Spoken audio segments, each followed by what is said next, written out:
So I figured we do a live one here. Never done one before, but this is a good topic. So this is why we do inspections occasionally under the hood.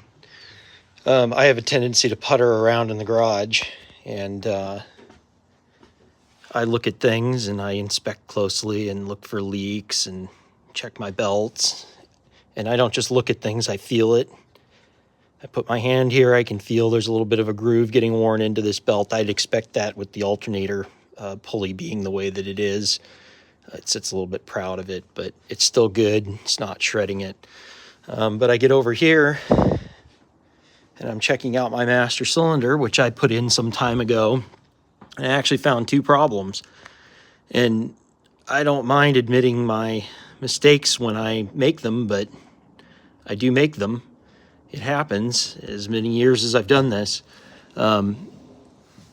First one actually isn't a mistake. I get to looking around here, and I'm looking at the steering box, and you can see it. You can see how the paint's peeling up. Dead telltale that there's a brake fluid leak. Brake fluid eats paint, and it will make the paint look crinkled like this because it causes it to swell up. That's exactly what's happened here. And I started kind of looking at what's going on here, and I got my hand under here, and I could feel that the bottom of the proportioning valve was just soaked in brake fluid. So I spent a bunch of time trying to figure out where it was coming from, thinking it was one of my lines. Maybe it was one of the lines that I made. I thought maybe it was this one right here that I installed for the front brakes, and it wasn't at all.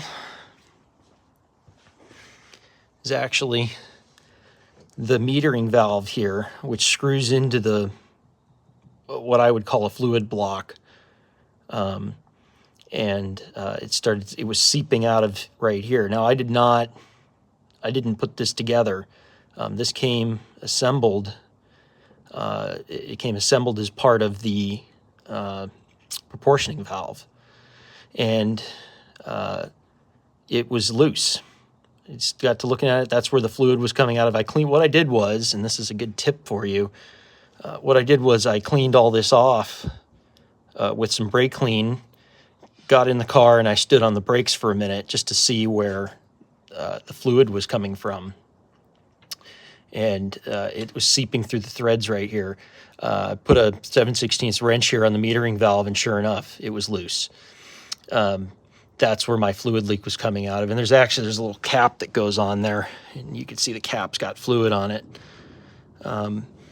This is why you inspect. This is why we get under the hoods of our cars and inspect. And I was just telling somebody this that owns a classic Mustang. I said, you got to learn to work on it if you're going to own it.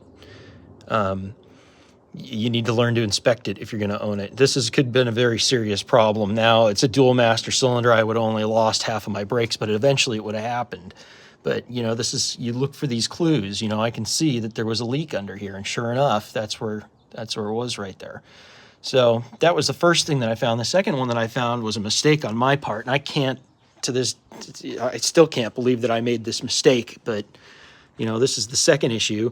I started fiddling with the proportioning valve, and I noticed the bracket was loose. Well, I must have never torqued down the nuts that are holding it to the booster. I've never made a mistake like that before, but I've said it before and I say it again. I make mistakes and I admit them because that way you can learn from it. So I just put a wrench on here and got everything tightened back down. I don't believe that it loosened up. It won't on its own. That's from me not torquing it. I probably hand tightened them and I was tired and I didn't do it right. So anyways, I just wanted to do a quick one, talk about the fact that I do come out and I do kind of inspect things, usually after I've driven it or before I'm going to take it somewhere. You want to check everything, make sure your hoses don't just look at it. It's you want to feel it. Get your hand under here, make sure you don't have any leaks, right? Okay. That I didn't notice. I was under here for 5 minutes before I noticed that. But you absolutely want to make sure you take care of that. So now I need to pop the top open on it and see how much fluid we've lost. Probably not a lot. I'd estimate there's probably maybe 1 tablespoon of fluid that's leaked out, not enough to notice it, not enough to drip on the floor, but learn these little things, you know, brake fluid. Anytime you see paint crinkling, it's going to be brake fluid because it'll cause that to happen. So just make sure we're getting in here and inspecting. You know, a little bit of dirt. Power steering is always going to have a little bit of something on it. It's amazing if you have power steering that doesn't leak. So anyways, just wanted to do a quick live one on that. Figured we'd try this feature out and